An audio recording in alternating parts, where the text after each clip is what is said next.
And by the time the Soviet Revolution came around, which would be at the latter part of the 1910s, after the First World War, the peasant class had actually established farms, of course, varying productivity. Some of the peasant farmers were very, very good at being farmers and produced a huge proportion of Russia's and the Ukraine's food.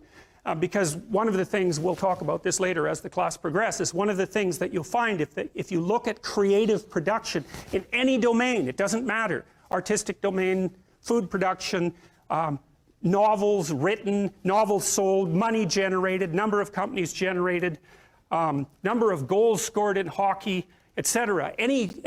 Number of paintings painted, number of compositions written, anything like that, where the fundamental underlying measure is human productivity, what you find is that a very tiny percentage of people produce almost all the output.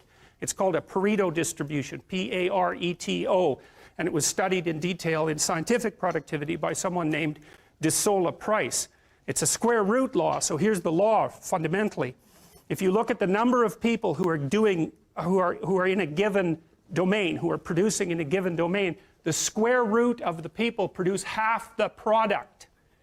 So that means if you have 10 employees, 3 of them do half the work, but if you have 10,000 employees, 100 of them do half the work. Right? It's a very, very vicious statistic. And you won't learn about that in psychology for reasons I have no idea about, because you learn about the normal distribution and not the Pareto distribution. But Pareto distributions govern, for example, the distribution of money, which is why 1% of the people in the general population have the overwhelming amount of money, and 1/10 of that 1% has almost all of that, right? So I think it's like the richest 100 people in the world have as much money as the bottom 2.5 billion.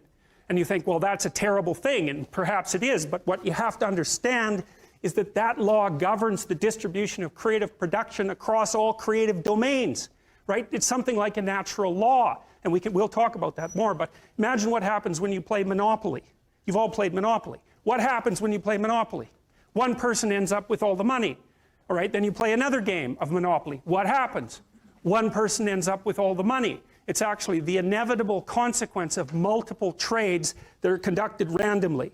So if you take 1,000 people and you get them to play a trading game, you each give them $100, say, or $10, and they have to trade with another person by flipping a coin.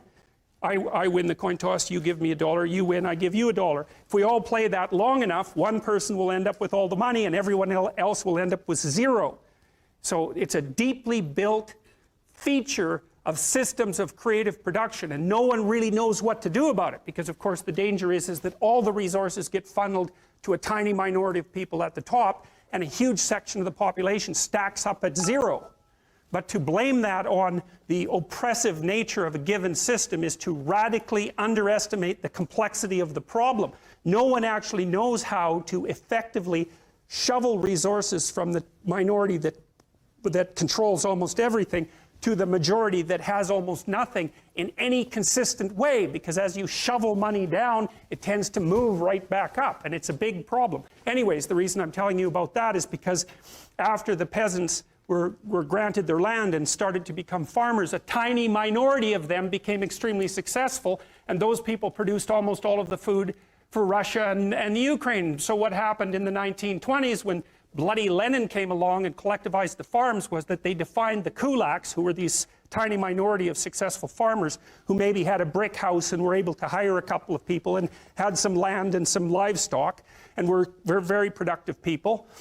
They defined them as socially unfriendly elements, and they sent groups of intellectuals out into the towns to collectivize the farms. And so the idea was that, well, you would pool your land and everyone would farm it collectively, and the land was taken away, of course, from the tiny minority of people who were actually productive and had actually managed to own much of the land. So you have to imagine how that would occur.